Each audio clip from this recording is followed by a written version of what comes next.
Meu Pai é onipotente Rei.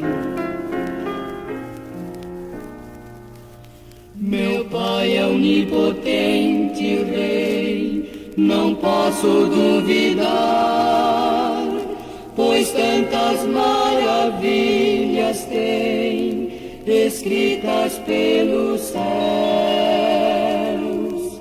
No astro a brilhar, eu vejo seu poder, no mundo que suspenso pelo espaço vai, mas um milagre enfim, entender não sei, seu amor e graça pelo pecador.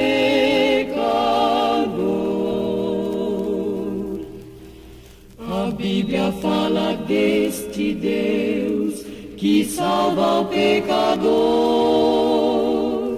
As aves e as flores vêm seu culto tributar.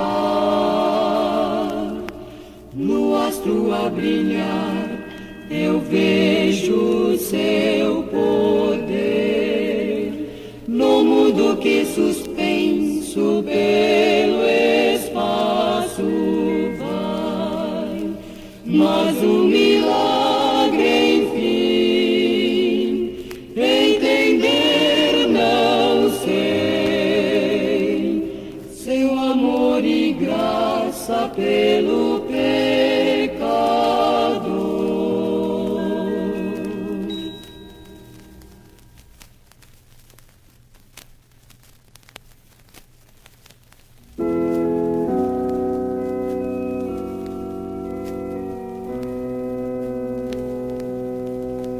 Eu avisto uma terra feliz,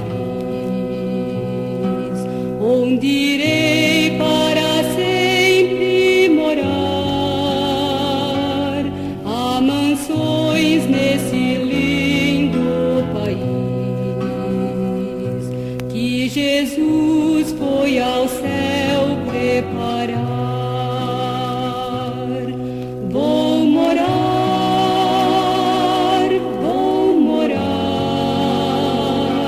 nessa terra celeste por vir.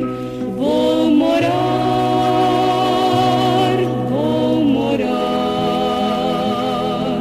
nessa terra celeste por vir. Deixarei este mundo afinal para ir a Jesus adorar, nessa áurea cidade festal.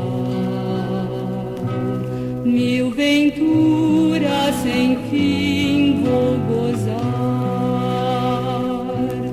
Vou morar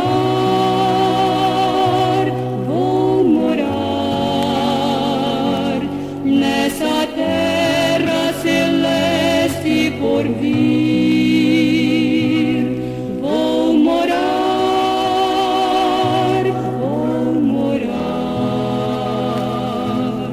nessa terra celeste por vir. Vou cantar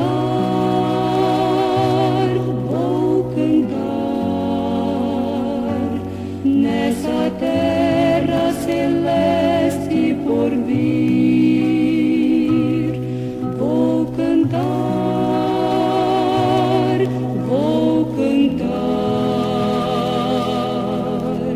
nessa terra celeste por vir.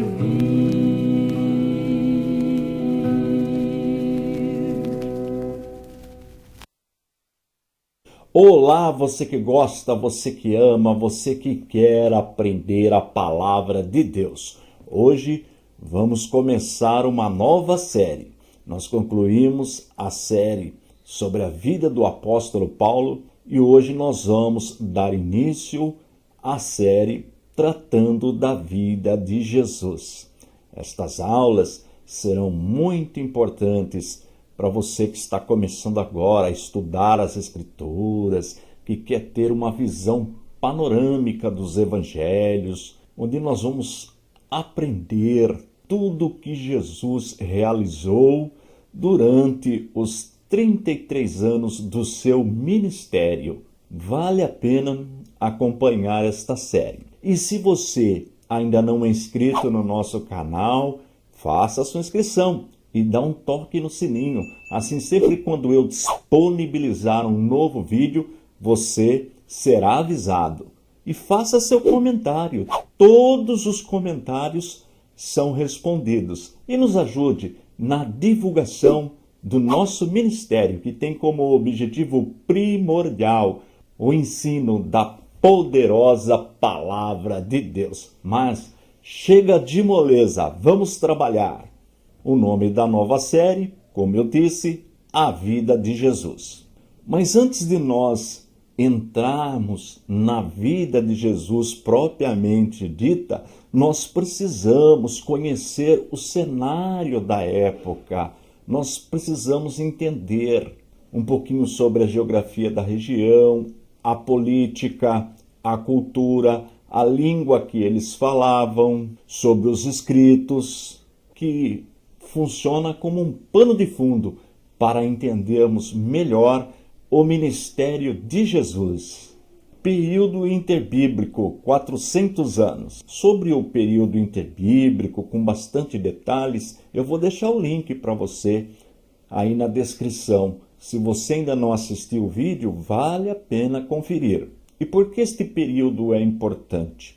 Porque quando nós saímos do Antigo Testamento, do último livro, o livro do profeta Malaquias, e vamos para o primeiro livro do Novo Testamento, o Evangelho segundo escreveu Mateus, nós temos uma distância de aproximadamente 400 anos. Na verdade, esta quantidade de anos ela é um pouquinho maior, mas para facilitar o aprendizado, nós sempre trabalhamos com números redondos.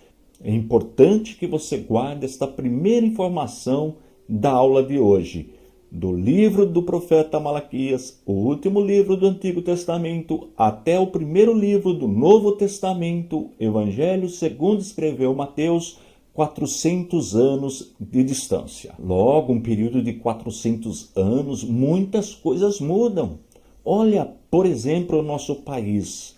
Nós estamos, da descoberta do Brasil até agora, com 521 anos. Olha como mudou o nosso país em todos os aspectos. Não é diferente no cenário bíblico. Do último livro, o livro do profeta Malaquias, o ambiente era um. Quando nós entramos no Novo Testamento, o ambiente é totalmente diferente. Eu preparei um slide, um único slide sobre este período. Eu vou mostrar para você para facilitar o nosso aprendizado. Eu vou expandir na tela, assim fica mais fácil para a visualização. Período interbíblico, mais ou menos 400 anos. O número é redondo para facilitar o aprendizado.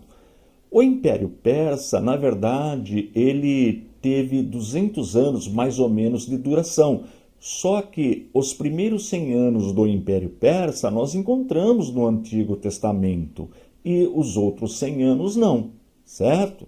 100 anos do período persa, mais ou menos 160 anos do período grego.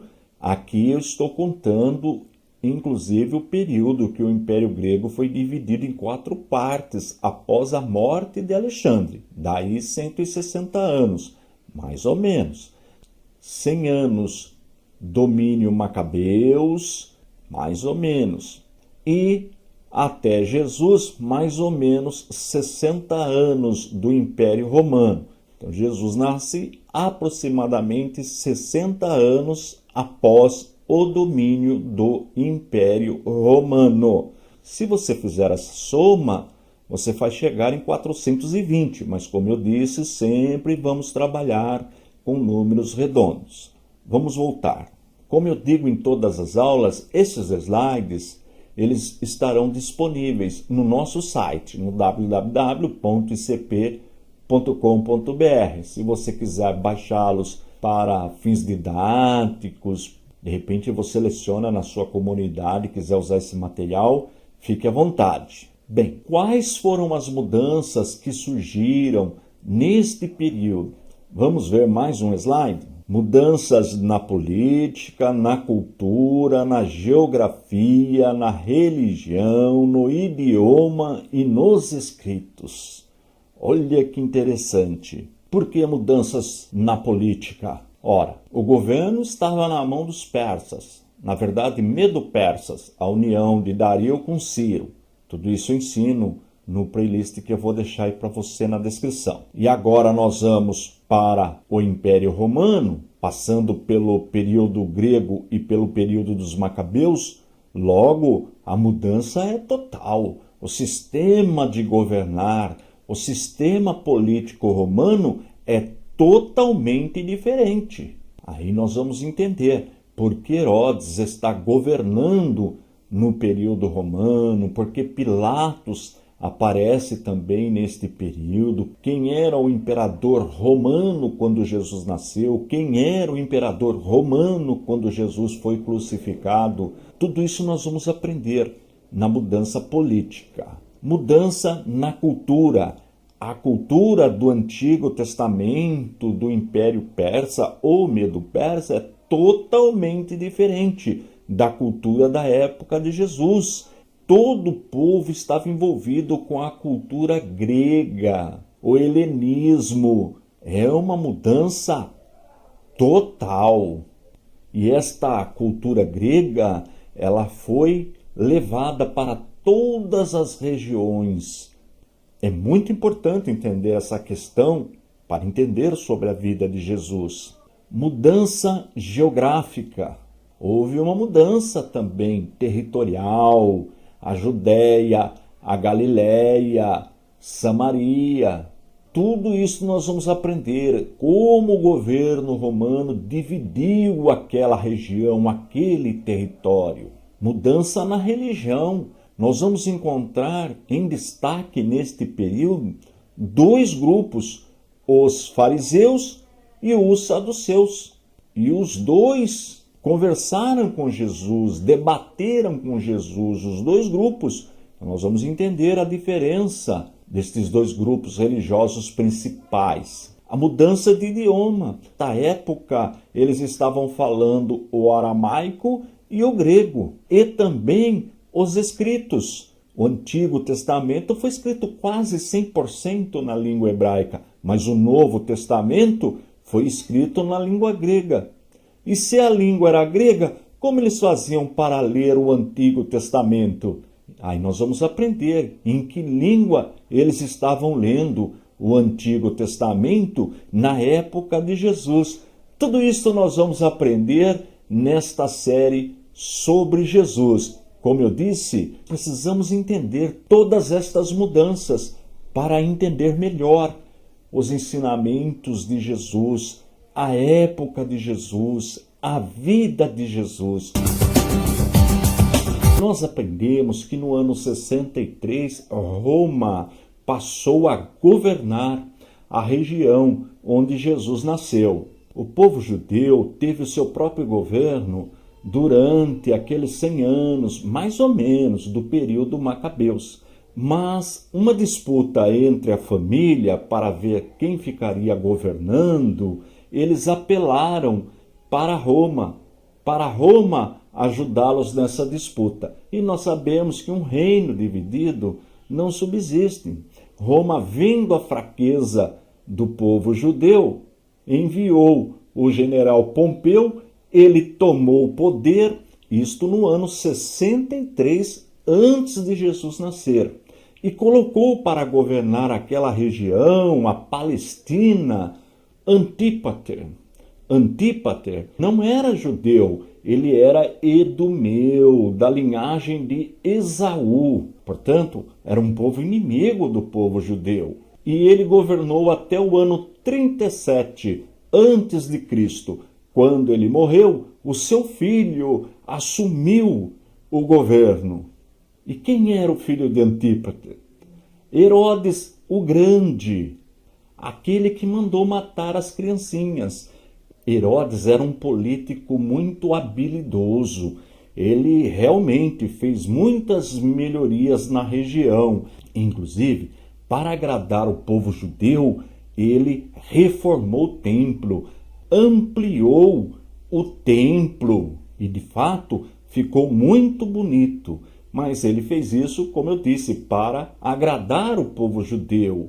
Mas era um homem terrível, um homem mau. Ele mandou matar a sua própria esposa e 3 dos seus filhos. Olha que homem terrível. E como eu disse, esse é o Herodes que mandou matar as criancinhas da cidade de Belém. Então, esta foi a mudança política que aconteceu na região. O território passou a pertencer ao Império Romano e Roma colocou para governar a região Antípater, que era idumeu, portanto não era judeu, os idumeus eram descendentes de Esaú, e na morte de Antípater assume Herodes o Grande. Esse é o primeiro Herodes. Vamos agora para as mudanças geográficas. Deixa eu abrir na tela para você o mapa de como era a região na época de Jesus. Como você está vendo, ao norte ficava a Galileia, no centro Samaria, no sul a Judéia, do lado leste a Pérea e Decápolis. Decápolis significa 10 cidades que tinham uma certa autonomia, mas também pertencia ao governo romano. Toda a região está no controle de Roma. Deixa eu voltar. Deixa eu falar um pouquinho da Galileia, chamada Galileia dos Gentios. E por que esse nome? Como nós já aprendemos na matéria História dos Hebreus, tem também o playlist aí ensinando todo sobre este assunto. Quando Salomão morreu, o reino foi dividido. O reino do norte, com 10 tribos, conhecido como Reino de Israel, e o reino do sul, com 2 tribos, conhecido como Reino de Judá. Esta divisão aconteceu mais ou menos no ano 932 a.C. E no ano 722, a Assíria invadiu o Reino do Norte e o Império Assírio tinha como política misturar os povos. Trouxeram pessoas de outras regiões para habitar ali na região da Galileia e levou pessoas da Galileia para outras regiões. Esta era a política da Síria. Com isso, ela enfraquecia a nacionalidade dos povos. Daí o nome Galileia dos Gentios, em função desta mistura. A mistura do Reino do Norte com os pagãos, com os gentios. Tranquilo? E Samaria, que era a capital política do Reino do Norte, ela foi destruída, seus habitantes deportados e aquela mesma mistura. Daí o Reino do Sul, o Reino de Judá, não gostavam dos samaritanos, evitavam até passar por Samaria, em função desta mistura. Interessante que os samaritanos desenvolveram um culto onde eles aceitavam só o Pentateuco como palavra de Deus, os 5 primeiros livros da Bíblia, Gênesis, Êxodo, Levítico, Números e Deuteronômio. E como eu disse, havia um conflito constante entre judeus e samaritanos. Já o território da Judéia continuava mais ou menos como na época da divisão, não houve alteração no território. Quando o reino de Judá, Reino do Sul, foi invadido pela Babilônia, ela levou muitos judeus para o cativeiro, deixou só as pessoas mais pobres na região, mas eles retornaram do cativeiro. Isso nós podemos verificar nos livros de Esdras e Neemias. praticamente não houve mudanças na geografia da região. A Pérea era uma região formada basicamente por judeus, ficava do outro lado do Jordão, a região que João Batista batizava. Depois nós vamos ver as cidades por onde Jesus passou e em que região pertencia. Já Decápolis, que significa 10 cidades, estas cidades eram habitadas, na sua maioria, por gentios. Depois nós vamos aprender que Jesus também passou nesta região. E a mudança cultural? Alexandre o Grande tinha como política levar a língua e a cultura grega para todos os povos, que nós chamamos de helenismo. Quando você vê esse termo, você já sabe. Helenismo é a cultura e a língua grega. E com esta política, a língua grega passou a ser uma língua auxiliar, o que facilitava a comunicação de todas as pessoas dentro do império. Tanto é que o Novo Testamento foi escrito na língua grega. Interessante que parte da população judaica aceitou o helenismo e até mesmo alguns líderes, mas cidadãos mais comuns, parte da população, não aceitava em hipótese alguma o helenismo, consideravam como paganismo. E em função desta divisão dos que aceitavam o helenismo e quem não aceitava, surgem dois grupos religiosos principais. Olha que interessante. Mudanças na área religiosa. Nós encontramos dois grupos principais na área religiosa: o grupo dos fariseus e o grupo dos saduceus. E quem eram os fariseus? Segundo alguns estudiosos, nós não podemos afirmar, mas estes pesquisadores dizem que a palavra fariseu significa separado. E realmente, eles procuravam viver separados do pecado. Essa é a ideia, embora não possa ser confirmada. Os fariseus surgem por volta do ano 140 a.C., período dos Macabeus. Há quem diz que surgiu até um pouco antes, mas vamos ficar com essa data aproximada, 140 antes do nascimento de Jesus. E eles vinham, os fariseus, do povo comum e tinham como objetivo ensinar a lei para o povo, defender a ortodoxia, ou seja, as doutrinas ensinadas por Moisés, pelos escritos, pelos profetas. Este era o objetivo dos fariseus.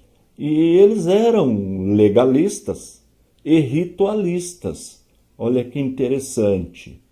Aceitavam a lei, os escritos, o Antigo Testamento que nós temos na nossa Bíblia. E também a tradição, que era a forma oral de transmitir os ensinamentos da Bíblia. Como eles vinham do povo comum, eles tinham o apoio da sociedade. Eram adversários dos saduceus, nós já vamos ver os saduceus, mas eram adversários, guarda esta informação. Eram conservadores da palavra, chegavam a ser fanáticos. E os fariseus sempre foram um grupo menor. E entre as doutrinas que os fariseus ensinavam, defendiam, tem duas que eu quero destacar: a imortalidade da alma e a crença na ressurreição.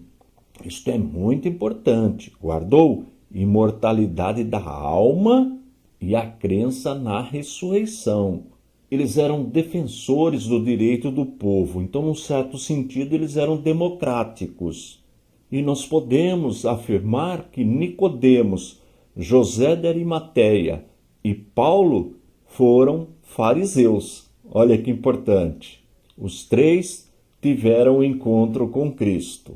Agora vamos para os saduceus. Eles já faziam parte da aristocracia, da classe sacerdotal, da classe nobre. Eles já aceitavam a cultura grega helenista, diferente dos fariseus. Também surgiram no período dos macabeus, como os fariseus. Interessante que, como eles não tinham o apoio do povo, eles procuravam, quando precisavam deste apoio, se unir aos fariseus, porque, como nós aprendemos, os fariseus já tinham o apoio da população, do povo em geral. Olha que interessante. Há um detalhe importante também, que os saduceus desapareceram no ano mais ou menos 70 depois de Cristo, com a queda de Jerusalém. E os ensinamentos dos saduceus? Diferente dos fariseus, eles negavam a tradição, ou seja, aquele ensinamento oral transmitido pelos fariseus. Só aceitavam o Pentateuco, ou seja, os 5 primeiros livros da Bíblia: Gênesis, Êxodo, Levítico, Números e Deuteronômio. Negavam a imortalidade da alma, negavam a ressurreição, e logo, já que negavam a imortalidade da alma e a ressurreição, eram materialistas. Bem, depois destes 2 grupos principais, os saduceus e os fariseus, nós temos os herodianos. Quem eram os herodianos? Aqueles que apoiavam Herodes. Chegavam até a achar que o Messias viria da dinastia de Herodes. Olha que absurdo, porque Herodes era idumeu. E na religião, os herodianos pendiam conforme os seus interesses, ora para o lado dos fariseus e ora para o lado dos saduceus, dependia do interesse no momento. E eles apoiavam o pagamento de tributo para Roma, mas embora eles apoiassem o pagamento de tributo para Roma, eles não queriam um governo direto de Roma, daí apoiarem Herodes. Herodes ficava tipo de um intermediário entre Roma e a Judéia. E, por último, os zelotes. Os zelotes já formavam um partido nacionalista que se opunha violentamente contra Roma. Eles eram mais políticos do que religiosos, os zelotes. Interessante que Jesus tinha um discípulo chamado Simão, que era zelote. Olha que interessante. Nós temos também na religião os escribas, que são os mestres da lei. Era uma classe especial porque copiavam documentos importantes. Na época era tudo manuscrito e nem todos sabiam escrever. Então o trabalho dos escribas ele era muito importante e especial. E na época do exílio babilônico, eles ensinavam para o povo a lei de Deus, ou seja, a palavra de Deus. Veja que Esdras era escriba. Só que tem um probleminha aí, os escribas, no zelo de proteger a lei, começaram a aumentar as exigências da lei. Pois nós vamos ver isso aí nos ensinos de Jesus. A que ponto os escribas chegaram, os ensinadores da lei chegaram. Temos também os sacerdotes, que deveriam ser descendentes de Arão, irmão de Moisés, da tribo de Levi. E nós temos os sacerdotes que viviam em Jerusalém. Estes trabalhavam de forma integral no templo, mas nós temos também os sacerdotes que viviam fora de Jerusalém. E estes participavam do rodízio dos sacerdotes, que foi criado na época de Davi. Os sacerdotes que viviam em Jerusalém, eles eram mais importantes do que aqueles que viviam fora de Jerusalém. Encontramos também neste período o sumo sacerdote, que deveria ser descendente direto de Arão, só que na época dos macabeus, o sumo sacerdote passou a exercer também o poder político, o que foi terrível para a nação. Não funciona. Política e religião são coisas distintas. Isso é um exemplo muito importante para os dias atuais, porque o religioso cuida das coisas espirituais e o político cuida das coisas materiais. Esse casamento é prejudicial e foi o que aconteceu nesse período dos macabeus. A união da política com a religião foi um desastre para a nação. E com o domínio de Roma, Roma passou a escolher o sumo sacerdote da mesma forma que escolhia os seus representantes políticos. Ocorre que o sumo sacerdote ficava exercendo o seu trabalho, sua função até a morte. E isso nós vamos ver com clareza na época de Jesus. Temos também o Rabi, que significa meu mestre, meu senhor. João era chamado pelos seus discípulos de Rabi. Jesus era chamado pelos seus discípulos de Rabi. E os escribas também queriam este título de Rabi. Nós vamos entender isso aí nos ensinamentos de Jesus. Temos também, ainda na questão religiosa, o Sinédrio, que era formado por anciãos, pelos principais sacerdotes e pelos mestres da lei, os escribas. E o Sinédrio era presidido pelo sumo sacerdote. O governo, embora dominado por Roma, grande parte do governo ficava nas mãos do Sinédrio. O Sinédrio também foi abolido após a queda de Jerusalém, no ano mais ou menos 70 depois de Cristo.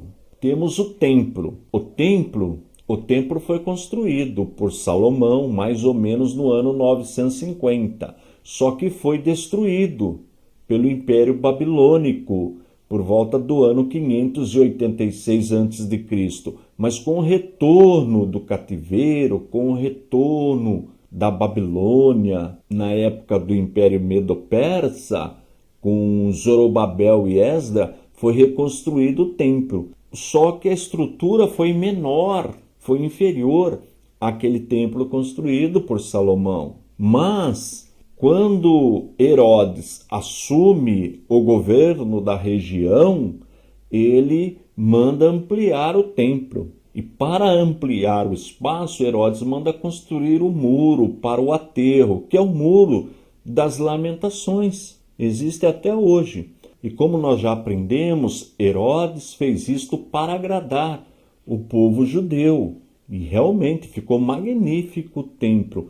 Sinagogas. O que era a sinagoga? Na época do exílio babilônico, os judeus construíam esses espaços para estudar a lei, para estudar a palavra de Deus. E nós vamos encontrar estes templos, estas casas de estudo da palavra distribuídas em todo o Império Romano, o que facilitava muito o trabalho de Paulo. Veja que quando Paulo começou a pregar o Evangelho, primeiro ele ia na sinagoga. Os templos que nós usamos hoje têm origem na sinagoga. Portanto, o objetivo principal do templo é o ensino da palavra de Deus.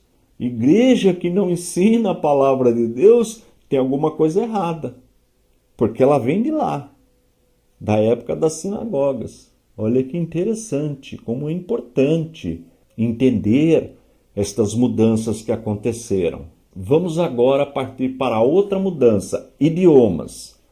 Nós sabemos que o Antigo Testamento foi escrito na língua hebraica, mas na época de Jesus eles não estavam mais falando o hebraico, estavam falando o aramaico. E também usavam como língua auxiliar a língua grega. Era como o inglês hoje. Nós temos aqui no Brasil a nossa língua é a língua portuguesa, mas é muito importante conhecer a língua inglesa, porque ela é usada no mundo inteiro. O grego estava para aquela época como o inglês está para nós hoje.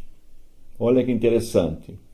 Então, com certeza, Jesus falava aramaico, hebraico, porque nós vemos ele lendo textos bíblicos, e provavelmente Jesus também falava a língua grega. Não podemos afirmar, mas com certeza o aramaico e o hebraico Jesus falava. Daí a importância do papel do escriba, dos doutores da lei, para ler, porque nem todos liam mais o hebraico. Na sinagoga precisava de alguém que conhecesse o hebraico para ler e interpretar para o povo na língua aramaica, que era a língua que eles estavam falando na época. Veja que já o Novo Testamento foi escrito na língua grega, o que facilitou. Bem, só falta agora os escritos. Nós temos o Antigo Testamento na língua hebraica, mas neste período nós também temos o Antigo Testamento na língua grega, que é a Septuaginta. A Septuaginta, conhecida como tradução dos 70. Septuaginta é 70 na língua grega. Você pode ver aí em literatura o L maiúsculo, o X e X, tudo maiúsculo. O L representando 50, X 10, duas vezes. Então L 50 mais 10, 70. Septuaginta.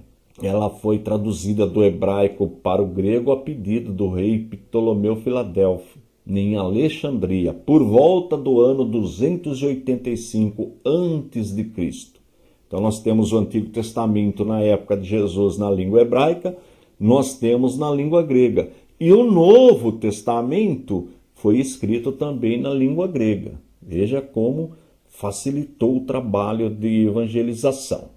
Bem, conhecendo estas 6 mudanças, nós já podemos entrar no dia a dia de Jesus. Vamos começar pelo seu nascimento. Se você quiser este material, é só acessar o nosso site. Estão todos lá disponíveis para você. O site é o www.icp.com.br. Para ficar bem didático, bem fácil de aprender, eu dividi em 8 períodos a vida de Jesus narrada nos evangelhos. Primeiro deles, nascimento e juventude, duração mais ou menos 30 anos. Ocorre na cidade de Belém, Egito e Nazaré. Segundo período, preparação para o ministério. Duração, nós não temos o tempo de duração. Local, Rio Jordão e deserto. Terceiro período, ministério inicial na Judéia. Duração, mais ou menos 8 meses. Ocorre na Judéia e Samaria. Quarto período, ministério na Galileia. Duração, mais ou menos 2 anos. Ocorre na Galileia. Quinto período, ministério posterior na Judéia. Duração mais ou menos 1 mês, Pérea e Judéia. Sexto período, ministério na Pérea. Duração mais ou menos 4 meses, Pérea e Judéia. Última semana, que é a crucificação e a ressurreição de Jesus. Duração mais ou menos 7 dias e ocorre na Judéia e Jerusalém. E oitavo e último período, aparecimento após a ressurreição. Duração mais ou menos 40 dias, Jerusalém e Galileia.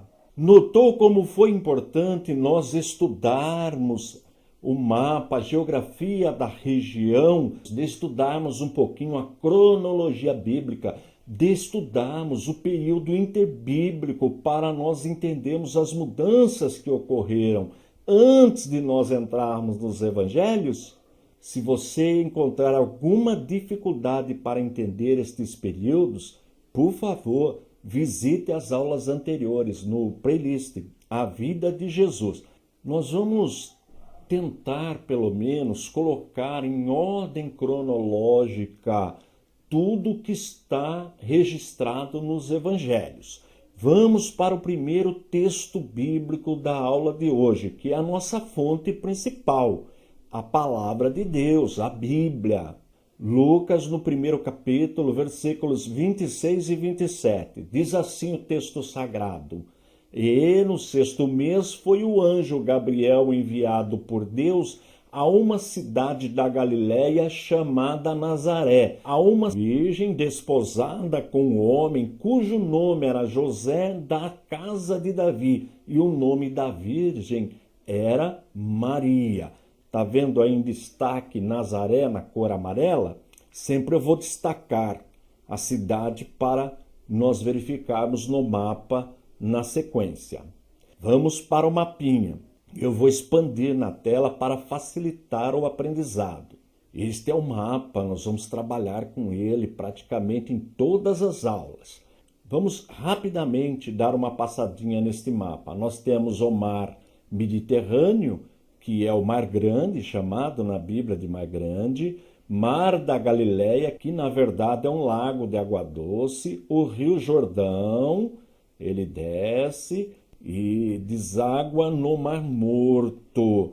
E nós já aprendemos que o Mar Morto está a 400 metros abaixo do nível do mar. Então as águas vão evaporando porque não tem outra saída. Nós já aprendemos isso em geografia bíblica. Se você perdeu as aulas, elas também estão aí no playlist, onde eu ensino a desenhar este mapa. Bem, nós temos aqui a cidade de Nazaré, Samaria, Jerusalém e Belém. E aqui embaixo, bem embaixo, onde está a setinha, nós temos o Egito. Bem, como nós lemos no texto, José e Maria estavam habitando na cidade de Nazaré. Vamos para o próximo texto. Lucas capítulo 2, versículos 4 e 5.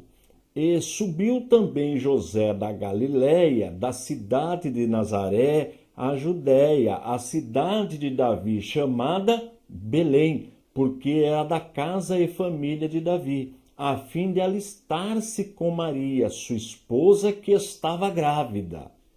Vamos ver o mapinha. Eles saíram de Nazaré e foram até Belém, passaram com certeza por Jerusalém e foram até a cidade de Belém. A distância é de aproximadamente 160 quilômetros, considerando mais ou menos de 25 a 30 quilômetros de viagem por dia. Eles levaram aí em torno de 6, 7 dias para chegarem na cidade de Belém. Vamos para outro texto. Mateus capítulo 2, versículo 13. E, tendo eles se retirado, eis que o anjo do Senhor apareceu a José num sonho, dizendo: levanta-te e toma o menino e sua mãe e foge para o Egito. E demora-te lá até que eu te diga, porque Herodes há de procurar o menino para matar. Vamos ver o mapa? Saíram de Belém e foram até o Egito. Mais ou menos 560 quilômetros de distância. A viagem é de mais ou menos 20 dias. Mais ou menos. Sempre nós vamos trabalhar com mais ou menos. 20 dias viajando. Não foi fácil, não. Vamos em frente. Vamos para o próximo texto. Mateus capítulo 2, versículo 23. E chegou e habitou numa cidade chamada Nazaré. Olha aí Nazaré novamente. Para que se cumprisse o que fora dito pelos profetas. Ele será chamado Nazareno. Vamos para o mapa de novo. Saíram do Egito e retornaram para Nazaré, na Galileia.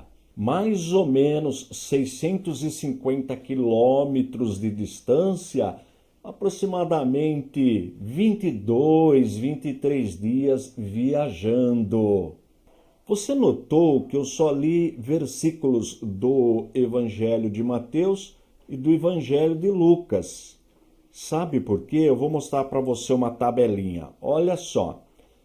O primeiro período ele está registrado no primeiro e no segundo capítulos de Mateus e no primeiro e no segundo capítulos de Lucas. Marcos não traz nenhuma informação do primeiro período.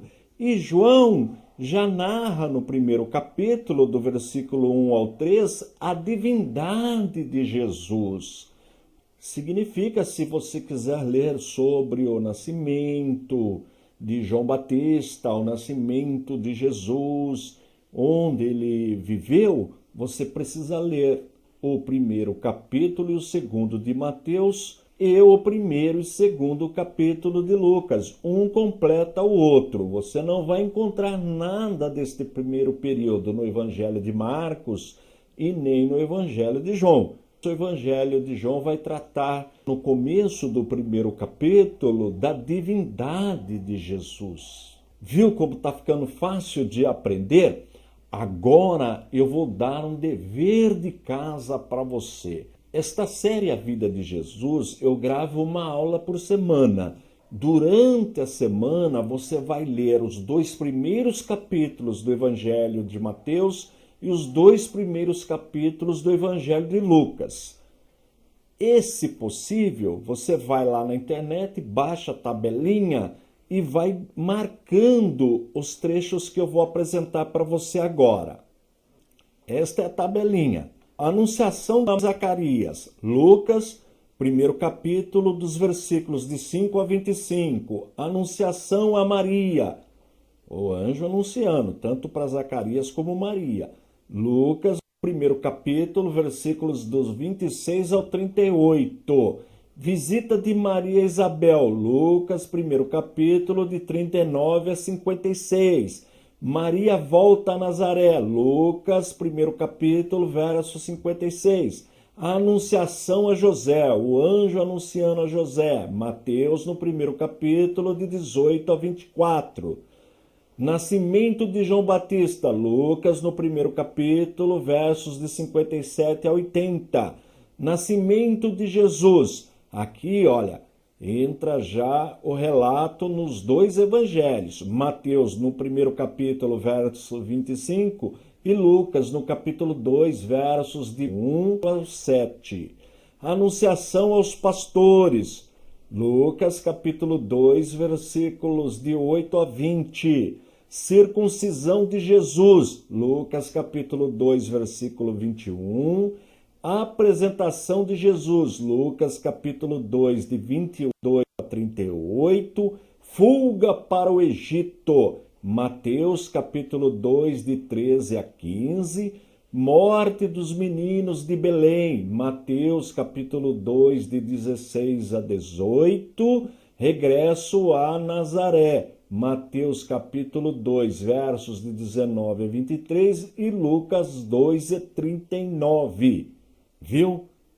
Mastigadinho para você. Você com a tabelinha, você vai lendo, vai fazendo uma marquinha, vai ajudar muito no aprendizado. E nós faremos isto nos 8 períodos da vida de Jesus. Vai ser muito legal, você vai crescer muito no aprendizado da palavra de Deus. Vai por mim. Faça este exercício, esse dever de casa, vale a pena. Faça com a família, todos juntos, aprendendo, estudando a palavra de Deus.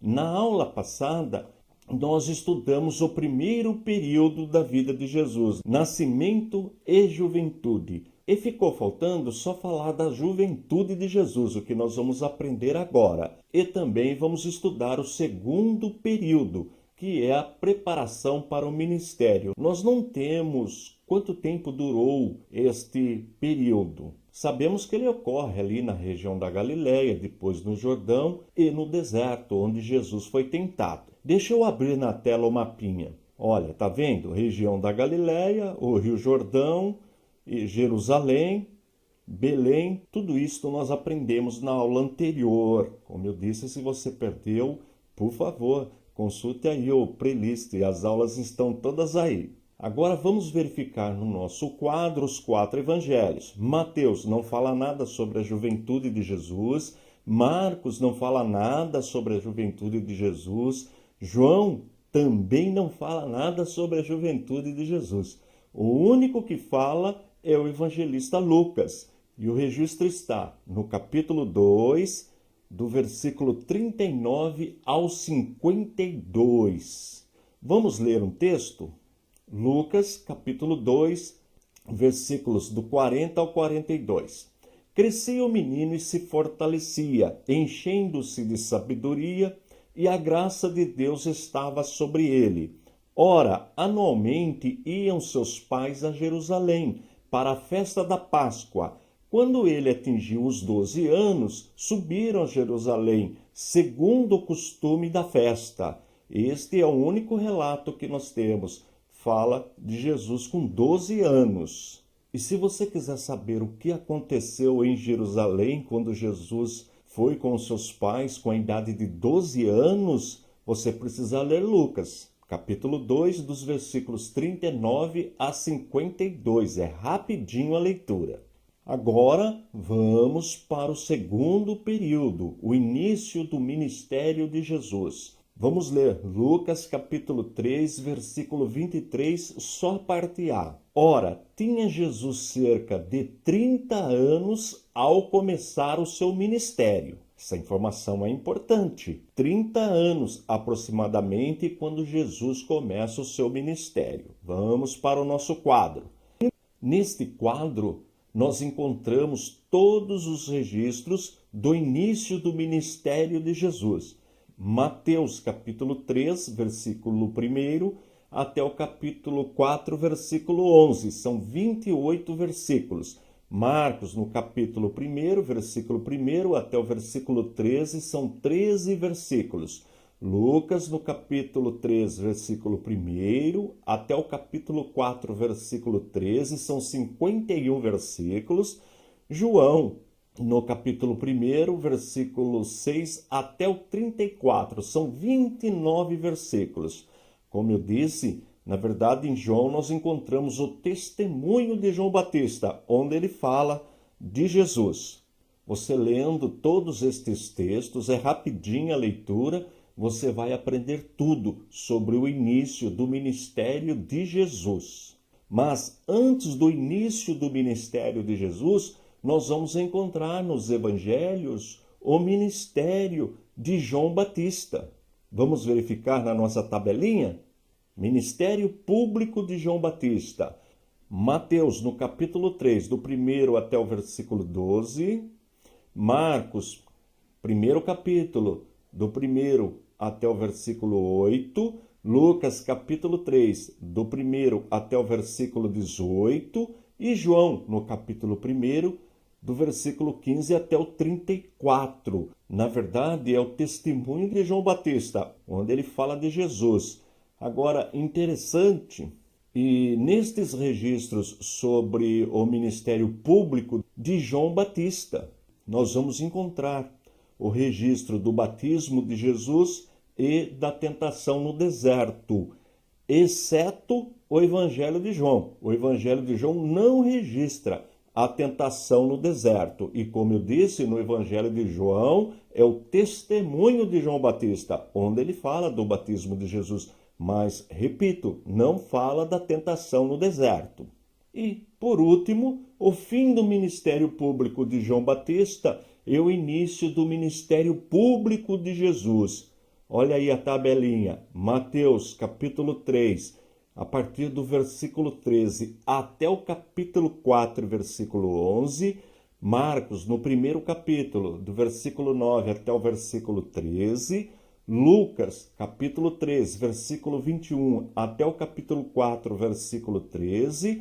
E João, primeiro capítulo, do versículo 29 até o 34. Como eu disse, é o testemunho de João Batista, onde ele relata o batismo de Jesus. Olha aí na tela. No primeiro período, nós estudamos o nascimento e juventude, teve uma duração de mais ou menos 30 anos. Ele ocorreu em Belém, Egito e Nazaré. Segundo período, preparação para o ministério. Duração, nós não sabemos o tempo de duração. Ele ocorreu no Rio Jordão e deserto. Tudo isso nós já estudamos. E hoje nós vamos estudar o terceiro período, ministério inicial na Judéia, duração mais ou menos 8 meses. Ele ocorreu na Judéia e Samaria. Eu vou começar expandindo o mapinha da região. É muito importante conhecer este mapa. Muitas Bíblias, nas últimas páginas, têm este mapa. De repente a tua Bíblia tem um mapinha aí, depois você dá uma conferida. E se você quiser estes slides, todo esse material que eu apresento durante a aula, você pode baixá-los acessando o nosso site www.icp.com.br. É sem custo. Pode ir lá acessar e utilizar o nosso material. Deixa eu expandir o mapa na tela para facilitar o nosso aprendizado. Aqui nós temos o mar Mediterrâneo, chamado na Bíblia de Mar Grande, Mar da Galileia, que na verdade é um grande lago de água doce, Rio Jordão e o Mar Morto. Tudo isso já foi ensinado, agora já é coisa nova. Aqui no norte nós temos Cafarnaum, Caná, Nazaré, tudo na região da Galileia. Depois nós temos Samaria, que é uma região, e também tem a cidade de Samaria. Poço de Jacó, coloquei um X aqui, mais ou menos nesse local. A Judéia, e na Judéia, Jerusalém e Belém. Só para ter uma ideia, eu vou passar uma distância aproximada de cada lugar. Mais ou menos. De Nazaré até Caná, mais ou menos 14 quilômetros. De Nazaré até Samaria, mais ou menos 80 quilômetros. De Nazaré até Cafarnaum, 46 quilômetros. De Nazaré até Jerusalém, 134 quilômetros. De Samaria até Jerusalém, 54 quilômetros. E de Jerusalém até Belém, 8 quilômetros. São números aproximados. Deixa eu voltar. Nós aprendemos na aula passada que Jesus iniciou seu ministério com mais ou menos 30 anos. Isto está em Lucas, capítulo 3, versículo 23, só parte A. Diz assim: Ora, tinha Jesus cerca de 30 anos ao começar o seu ministério. Isto nós já aprendemos. E como eu faço em todas as aulas, nós estamos trabalhando com os 4 evangelhos, que são as 4 biografias. Bio quer dizer vida, grafia, grafar, anotar, registrar. Ou seja, os 4 registros da vida de Jesus: Mateus, Marcos, Lucas e João. Para isso nós estamos usando, para ficar bem didático, este quadro. Veja que nos evangelhos de Mateus, Marcos e Lucas não tem nenhuma citação. Isto porque esse ministério de Jesus na Judéia e Samaria, ele não é registrado por esses 3 evangelistas, somente por João. E nós vamos encontrar esse registro do capítulo 1, versículo 35, até o capítulo 4, versículo 42. Os primeiros discípulos de Jesus. Observe aí no quadro.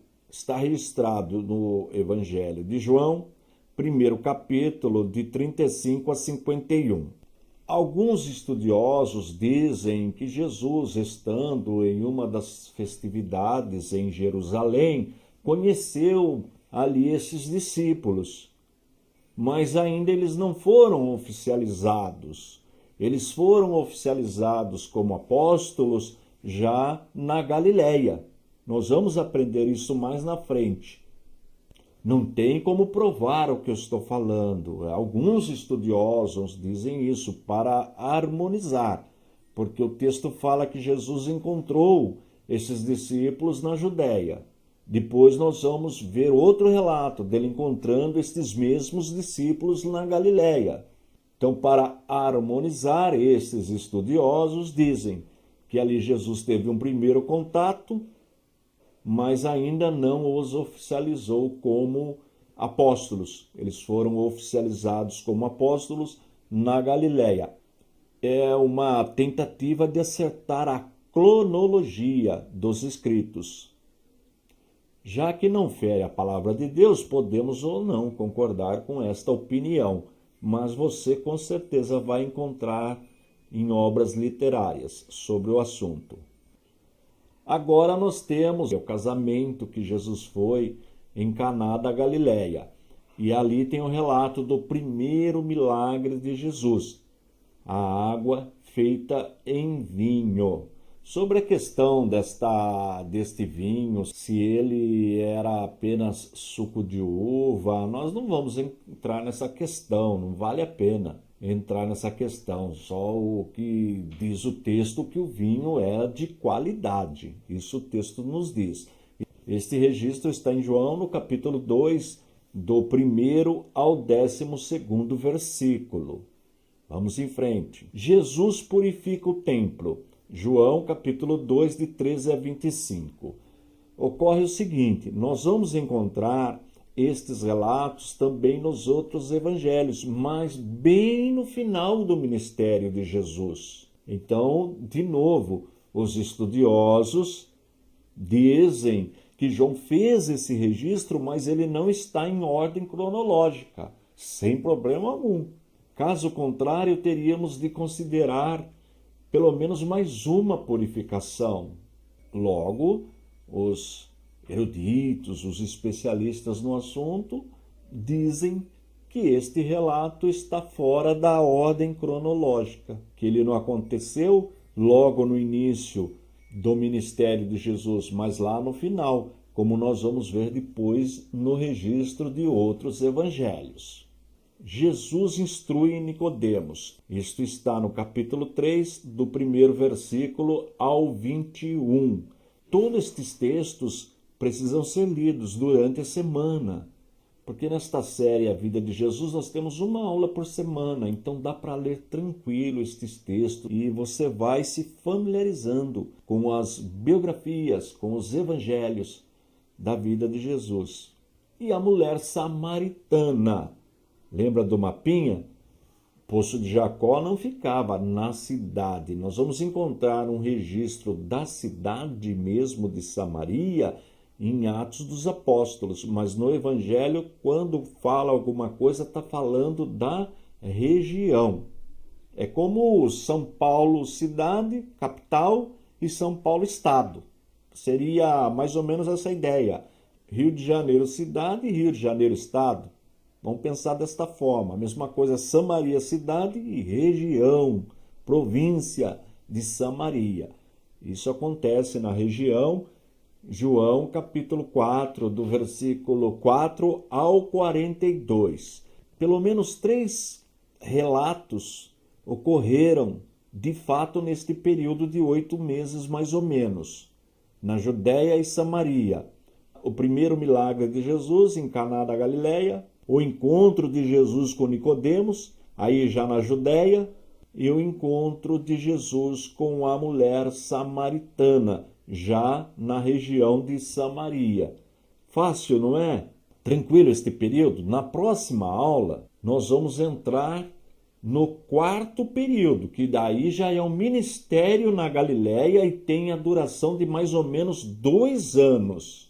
Vamos tentar colocar na linha do tempo, na linha cronológica, os relatos das 4 biografias. É uma aproximação, porque não tem como saber com exatidão a sequência dos fatos registrados nos evangelhos. No primeiro período, nós aprendemos sobre o nascimento e juventude de Jesus. Duração, mais ou menos 30 anos. Ele ocorreu na cidade de Belém, no Egito e em Nazaré. No segundo período, que nós chamamos preparação para o ministério, que nós não sabemos exatamente o tempo de duração, ocorreu no Rio Jordão e deserto, onde Jesus foi tentado por Satanás. No terceiro período, nós aprendemos sobre o ministério inicial na Judéia, duração mais ou menos 8 meses, ocorreu na Judéia e Samaria. E hoje nós vamos estudar o 4º período, ministério na Galileia, duração mais ou menos 2 anos, local Galileia. E nós temos mais 4 períodos para estudar: o ministério posterior na Judéia, o ministério na Pérea, última semana e aparecimento após a ressurreição. Vamos dar uma olhadinha no nosso mapinha? Eu vou expandir na tela para ficar bem didático o nosso aprendizado. Temos o nosso mapinha, o Mar Mediterrâneo, que a Bíblia chama de Mar Grande, Mar da Galileia, Rio Jordão, Mar Morto. Na Judéia nós temos Jerusalém e Belém. Samaria, nós temos a região de Samaria, aí nós temos a cidade de Samaria, o poço de Jacó e a Galileia, Nazaré, Caná e Cafarnaum. Estes 2 anos, Jesus trabalhou, desenvolveu o seu ministério na região da Galileia. Deixa eu voltar. Como nós vimos, o ministério de Jesus na Galileia durou mais ou menos 2 anos. Vamos agora para o nosso quadrinho com os 4 evangelhos. Um detalhe importante, quando você começar a ler alguma obra, algum outro livro sobre os evangelhos, você vai encontrar a palavrinha sinótico. Os evangelhos sinóticos são os evangelhos de Mateus, Marcos e Lucas. E por que recebe este nome evangelhos sinóticos? Porque nestes 3 evangelhos contém uma grande quantidade de histórias em comum. E em algumas vezes utilizando exatamente a mesma estrutura das palavras. Daí o nome evangelhos sinóticos. Agora você já sabe se você encontrar esse termo. Repetindo, recebe o nome de evangelhos sinóticos Mateus, Marcos e Lucas. Vamos em frente. Agora sim, vamos para a nossa tabelinha. Então aí nós temos os 4 evangelhos. Este período de 2 anos mais ou menos do ministério de Jesus na Galileia, ele é registrado em Mateus, do capítulo 4, versículo 12, até o capítulo 19, primeiro versículo. Em Marcos, do primeiro capítulo, versículo 14, até o capítulo 10, primeiro versículo. Em Lucas, no capítulo 4, versículo 14, até o capítulo 9, versículo 51. E João, capítulo 4, versículo 43, até o capítulo 7, primeiro versículo. Agora, só para a gente ter uma noção, vamos ler os 4 versículos de abertura deste ministério na Galileia. O primeiro, olha aí na tela, Mateus capítulo 4, versículo 12. Diz assim o texto sagrado: Quando Jesus ouviu que João tinha sido preso, voltou para a Galileia. Olha uma informação importante. Após a prisão de João, Jesus voltou para a Galileia. Vamos ver como Marcos registra. Primeiro capítulo, versículo 14. Depois que João foi preso, Jesus foi para a Galileia, proclamando as boas novas de Deus. Está vendo de novo aí? Após a prisão de João. Vamos ver como Lucas registra? Lucas, no capítulo 4, versículo 14.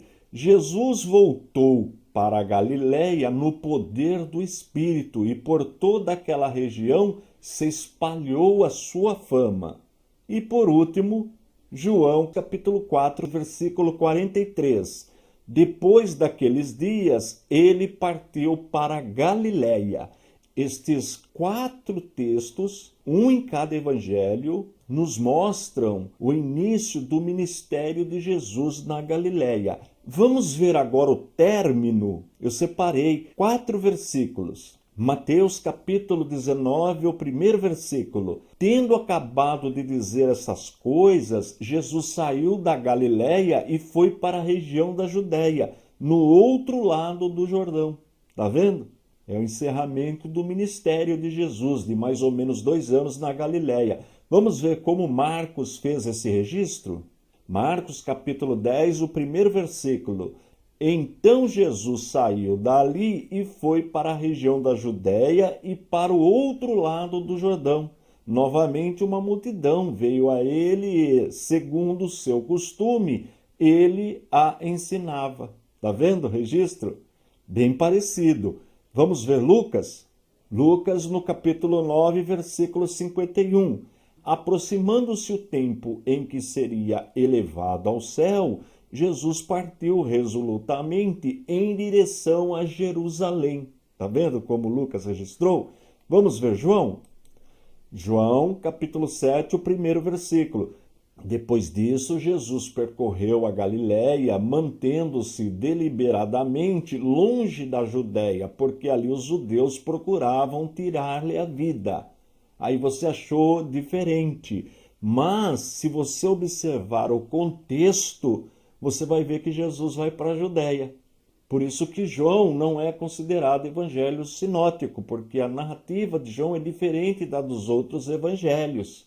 Viu a diferença? Mas, como eu disse, é só ler o contexto que vem depois do texto, você vai ver que Jesus vai para a Judéia. Como nós já aprendemos, os registros dos evangelhos não estão em ordem cronológica, não estão obedecendo a linha do tempo, não estão na sequência. Mas, pelo menos 3 registros mostram com clareza a linha do tempo. Vamos verificar quais são? A primeira multiplicação de pães e peixes. Esse registro, ele está na sequência e está registrado em Mateus no capítulo 14, versículo 13 até o 21, Marcos capítulo 6, versículo 30 até o 44, Lucas capítulo 9, versículo 10 até o 17 e João capítulo 6, do primeiro versículo até o 14.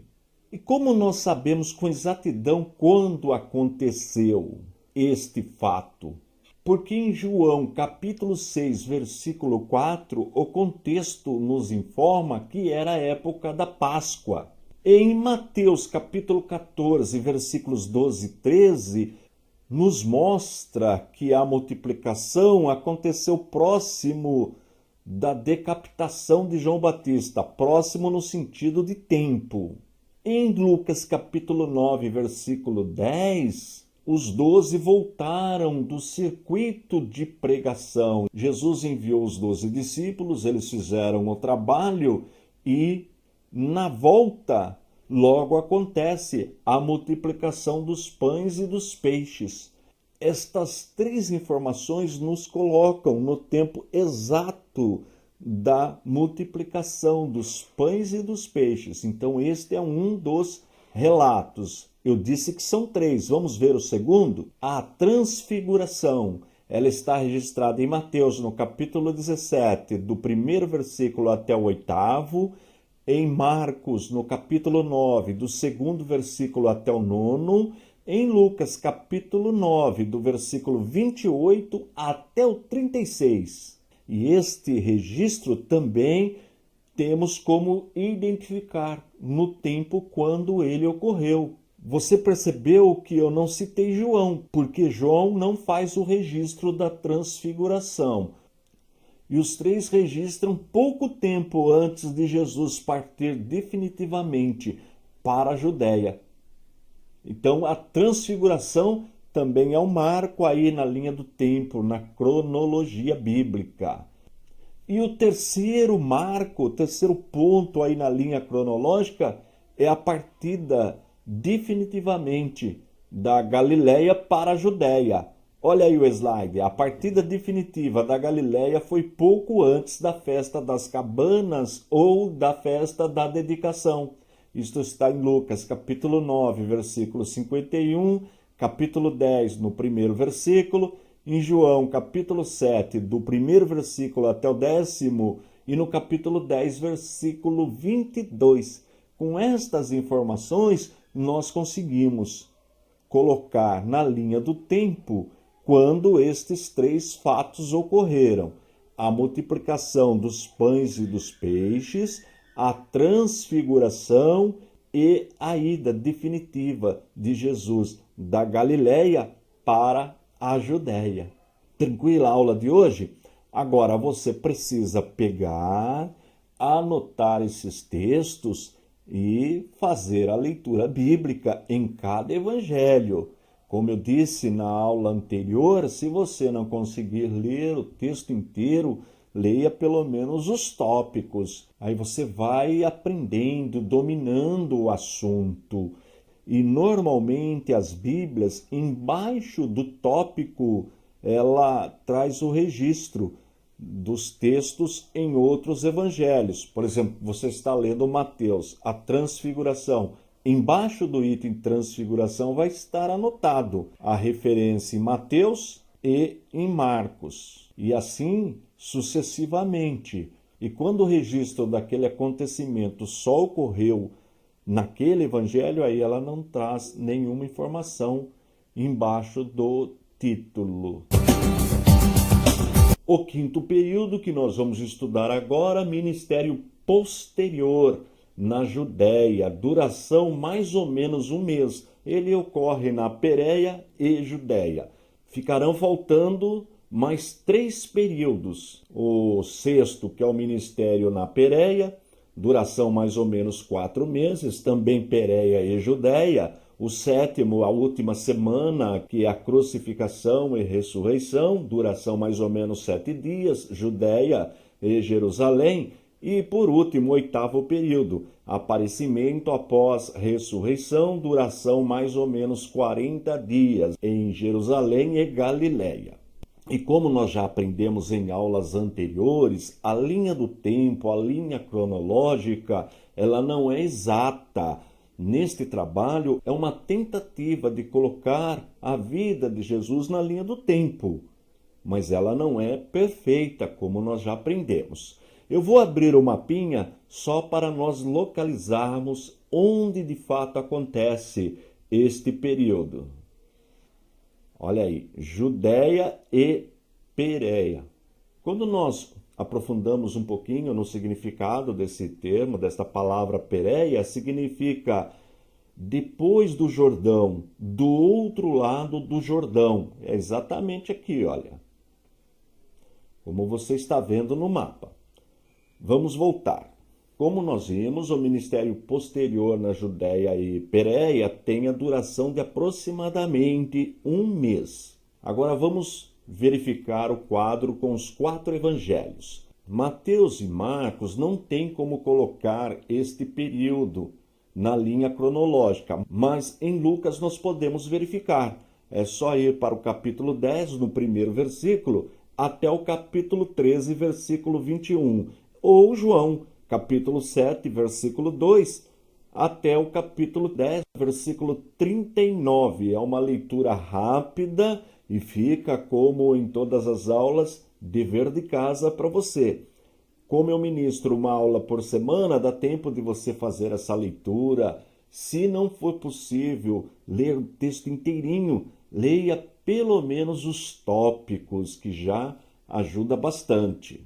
Neste período, Jesus já estava bastante famoso com os seus ensinos, com os milagres que ele já havia operado. E estes milagres, os ensinamentos de Jesus, provocou a ira, a inveja da liderança religiosa da época, que nós também já aprendemos, os fariseus. E esta liderança começou a estudar um plano para prender e matar Jesus. Interessante que Jesus havia curado um cego e a liderança dos fariseus questionaram esta pessoa que foi curada. E a pessoa, por não negar que havia sido curada por Jesus, foi excomungada, foi expulsa do templo. Olha a que ponto chegou a inveja da liderança dos fariseus. Isto pode ser lido no Evangelho de João, no capítulo 9, do 1º até o versículo 34. Muito interessante esta leitura, vale a pena conferir. Lucas também registra várias parábolas de Jesus neste período. E para concluir este período, podemos dizer que a partir deste período, que durou apenas um mês, a morte de Jesus, sua crucificação, tornou-se inevitável. O sexto período ocorreu na Pérea, duração mais ou menos 4 meses, e ficou ali entre Pérea e Judéia. Ficarão faltando 2 períodos. O sétimo, que é a última semana, a semana da crucificação, ressurreição, mais ou menos 7 dias, Judéia e Jerusalém. E para encerrar, temos o 8º período, que é o aparecimento de Jesus após ressurreição, duração mais ou menos 40 dias, e ocorreu em Jerusalém e Galiléia. O objetivo deste estudo é para facilitar quando você for estudar as Escrituras. Já aprendemos também que a cronologia bíblica não é exata e nem os registros nos evangelhos estão na ordem cronológica. Portanto, o nosso trabalho é uma tentativa de colocar em ordem, colocar na linha do tempo, mas ela não é precisa. Aprendemos também sobre os evangelhos sinóticos, que são parecidos ao evangelho de Mateus, Marcos e Lucas. Tudo isso já é matéria dada. Vamos começar observando o nosso mapa. Vou expandir para você na tela. Tá vendo? Todas as regiões, Galiléia, Samaria, Judéia e Pérea. Esse ministério, como nós vimos, ele acontece na Judéia e na Pérea. Pérea significa do outro lado do Rio Jordão. Deixa eu voltar. Este ministério, a maior parte desses 4 meses, Jesus está na Pérea. Como eu disse, Pérea significa do outro lado do Jordão. Este 6º período, ele é registrado nos 4 evangelhos. Vamos ver o nosso quadro. Mateus, do capítulo 19, primeiro versículo, até o capítulo 20, versículo 34. Marcos, no capítulo 10, do primeiro versículo até o 52. Lucas, no capítulo 13, versículo 22, até o capítulo 19, versículo 28. E Evangelho de João, capítulo 10, versículo 40, até o capítulo 11, versículo 57.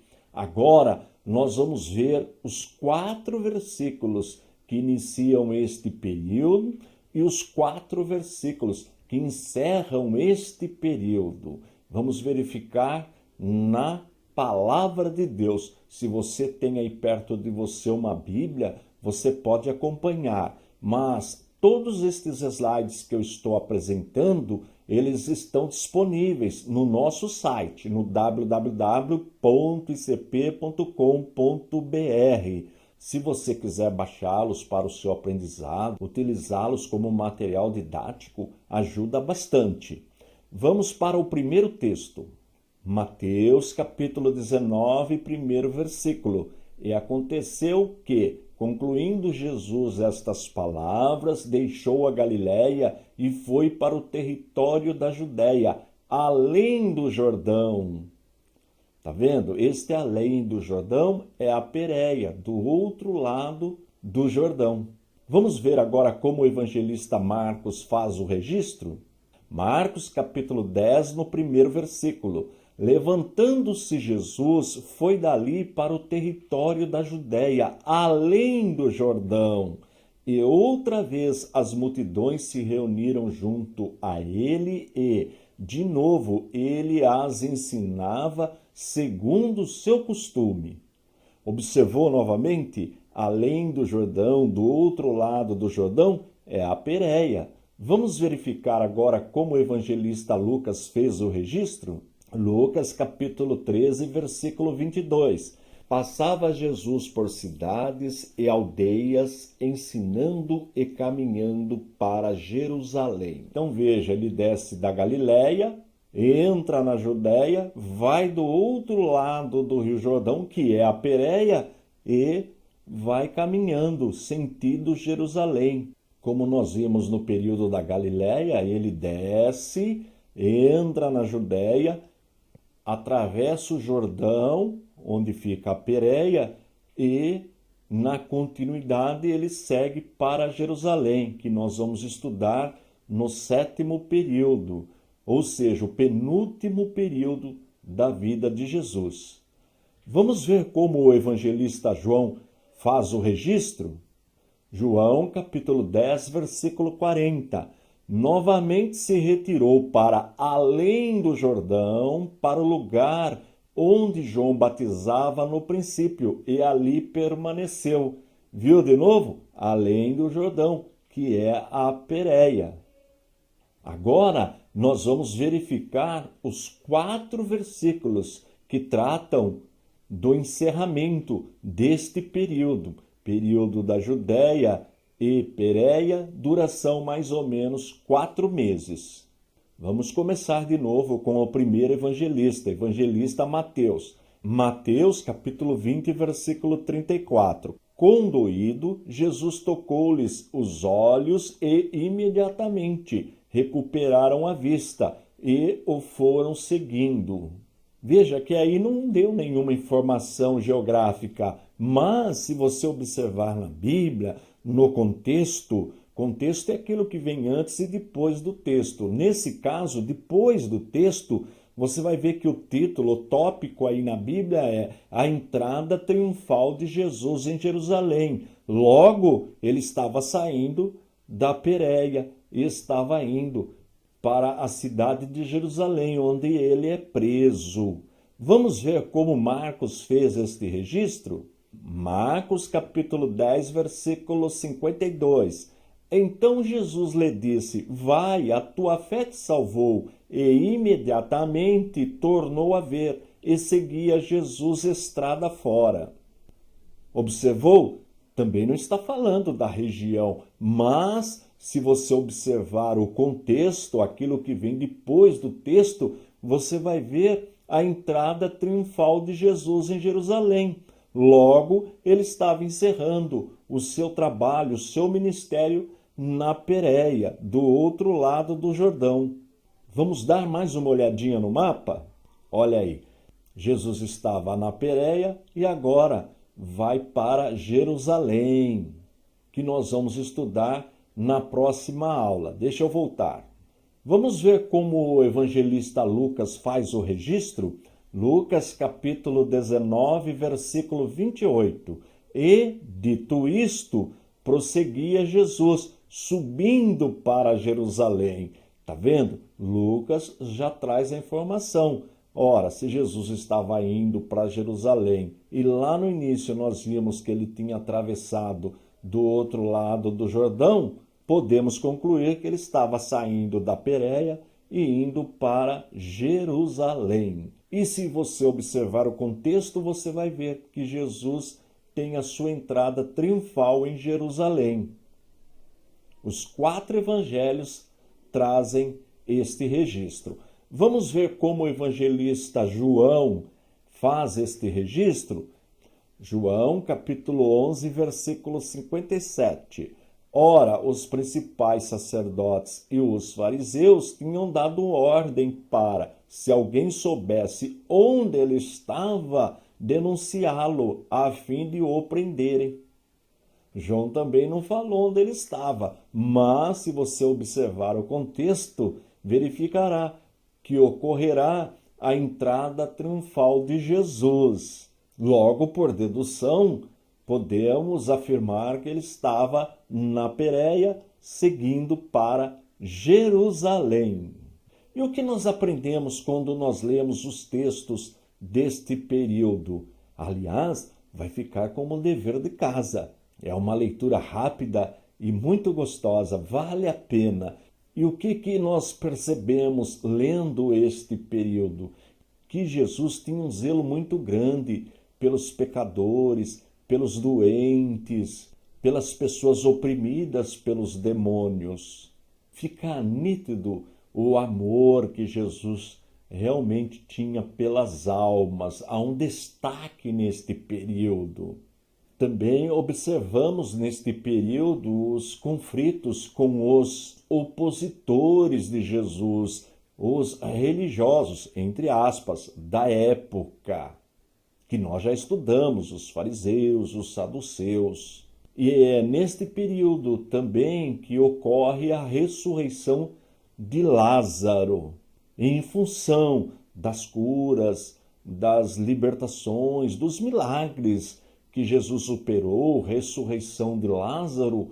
O ódio das autoridades contra Jesus realmente é destacado neste período. 7º período, A última semana, que é da crucificação e ressurreição, duração mais ou menos 7 dias. Judéia, Jerusalém. E o oitavo período, aparecimento após ressurreição, duração mais ou menos 40 dias. Jerusalém, Galileia. Vou expandir na tela o mapinha para localizarmos onde acontece este sétimo período. Olha aí, ocorre na região da Judéia, em Jerusalém. Vamos voltar. Bem, ministério na Judéia e Jerusalém, mais ou menos 7 dias.